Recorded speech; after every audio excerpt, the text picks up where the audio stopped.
বিপুল উৎসাহ উদ্দীপনার মধ্য দিয়ে ১৬ জুলাই লক্ষ্মীপুর জেলার রামগঞ্জ উপজেলার রামগঞ্জ পৌরসভার ৭ নং ওয়ার্ড বিএনপির কাউন্সিল অনুষ্ঠিত হয়েছে। উক্ত কাউন্সিলে সভাপতি পদে ২ জন, সাধারণ সম্পাদক পদে ২ জন এবং সাংগঠনিক সম্পাদক পদে ২ জন প্রার্থী প্রতিদ্বন্দ্বিতা করেন। রামগঞ্জ পশ্চিম আঙ্গারপাড়া সরকারি প্রাথমিক বিদ্যালয়ে এই কাউন্সিল অনুষ্ঠিত হয়। নির্বাচনে মোট ৩৩৮ জন কাউন্সিলর তাদের ভোটাধিকার প্রয়োগ করেন। উক্ত নির্বাচনে মোহাম্মদ হুমায়ুন কবির চৌধুরী ২৩৫ ভোট পেয়ে সভাপতি পদে নির্বাচিত হয়েছেন। তার নিকটতম প্রতিদ্বন্দ্বী মোহাম্মদ মনোয়ার ইসলাম পাটোয়ারি ১০১ ভোট পেয়েছেন। সাধারণ সম্পাদক পদে মোহাম্মদ সেলিম শাহী ২৩৮ ভোট পেয়ে সাধারণ সম্পাদক নির্বাচিত হয়েছে। তার নিকটতম প্রতিদ্বন্দ্বী মোহাম্মদ লিটন হোসেন পেয়েছেন ৯০ ভোট। এছাড়াও সাংগঠনিক সম্পাদক পদে মোহাম্মদ শাহ আলম ২৫৩ ভোট পেয়ে সাংগঠনিক সম্পাদক নির্বাচিত হয়েছেন। তার নিকটতম প্রতিদ্বন্দ্বী মোহাম্মদ ফারুক হোসেন ৭৮ ভোট পেয়েছেন। উক্ত নির্বাচনে রামগঞ্জ উপজেলা বিএনপি যুগ্ম আহ্বায়ক মোহাম্মদ লোকমান হোসেন পাটোয়ারি প্রিজাইডিং অফিসারের দায়িত্ব পালন করেন। নির্বাচিত প্রার্থীরা তাদের এই বিজয়ে স্মার্ট গ্রুপের চেয়ারম্যান ও বাংলাদেশ কম্পিউটার সমিতির সভাপতি মোহাম্মদ জহিরুল ইসলামকে উৎসর্গ করেন। উপজেলা বিএনপির আহ্বায়ক মোজাম্মেল হক মজু প্রধান অতিথি হিসেবে উপস্থিত থেকে নির্বাচনের ফলাফল ঘোষণা করেন। দিনের ভোট রাতে হয়ে গেছে, যদিও কেউ ভোট কেন্দ্রে গেছে বলছে আপনার ভোট হয়ে গেছে। তাই দলের ভিতরে গণতন্ত্র চর্চার লক্ষ্যে, দলকে সুসংগঠিত করার লক্ষ্যে আমাদের নেতা তারেক রহমান দলের ভিতরে প্রতিনিধি নির্বাচনের যে ব্যবস্থা করেছেন আমরা ওনাকে স্বাগত জানাই। এবং এই প্রতিনিধির মাধ্যমে আমরা আমাদেরও একটু যাচাই করে নিতে পারলাম কার অবস্থা এলাকা কি। কিন্তু ভাইয়েরা আমার, এই নির্বাচন আমাদের দলের ভিতরে দলের নির্বাচন, ভাইয়ে ভাইয়ের নির্বাচন। এই নির্বাচন আমাদের ভিতরে একটা ট্রায়াল ম্যাচের নির্বাচন, এটা একটা প্রীতি ম্যাচের নির্বাচন। এই নির্বাচনে কেউ হারে নাই, কেউ জিতে নাই। যারা হেরেছেন তারা বিএনপির লোক, যারা জিতছেন তারাও বিএনপির লোক। সুতরাং আমাদের হার জিত নাই, আমরা শুধু একটু যাচাই করলাম। আমাদের প্রতিযোগিতা থাকবে, আজকের পরে আমি মনে করি কোনো প্রতিহিংসা থাকবে না।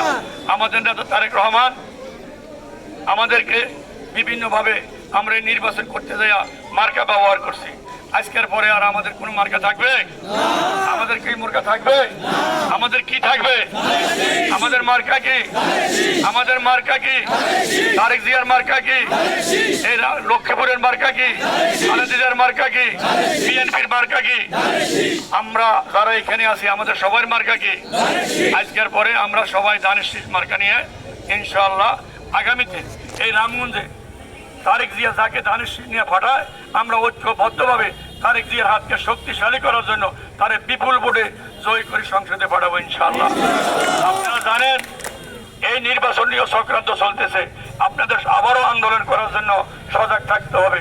দেখেন কিছুদিন এই কয়েকদিনের ভিতরে দলের ভিতরে বিভিন্ন যারা আমরা একত্রে মিলিয়ে এই ফ্যাসিস্টকে এই দেশ থেকে বিতাড়িত করেছি, এই ফেসবুকে বিভিন্নভাবে আমরা নোংরামি বক্তৃতা শুরু হয়ে গেছে। আমি সবার কাছে অনুরোধ করব এগুলা ছেড়ে দিন, এই ফ্যাসিস্টকে আবার আনার সুযোগ করে দিয়েন না। আজকে দেখেন গোপালগঞ্জ কি করতে আছে। আমি আর বক্তব্য বাড়াবো না, শুধু বলবো আমরা ঐক্যবদ্ধভাবে রামগঞ্জের বিএনপি যারা আছি আজকের থেকে সব গদাবাদ ভুলে গেলে আমরা যারকে নমিনেশন দেয় তাকে জয় করার লক্ষ্যে আমরা কাজ করবো ইনশাআল্লাহ।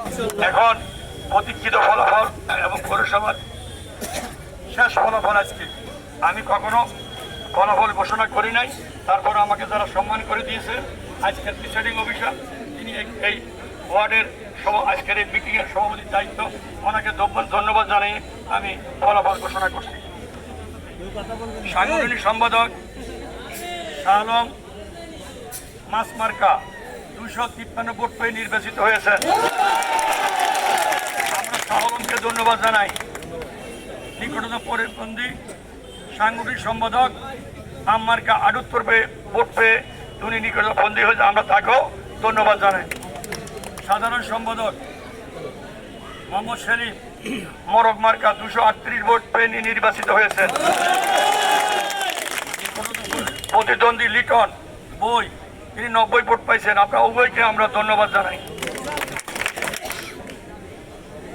হুমায়ুন কবির চৌধুরী ২৫৩ সাতা মার্কা ২৫৩ ভোট পেয়ে নির্বাচিত হয়েছেন। ২৩৫ ভোট। মনোয়ার হোসেন পাটারি আনারস উনি ১০১ ভোট পেয়ে উনি প্রতিদ্বন্দ্বী করেছেন। দুইজনকে আমরা ধন্যবাদ জানাই।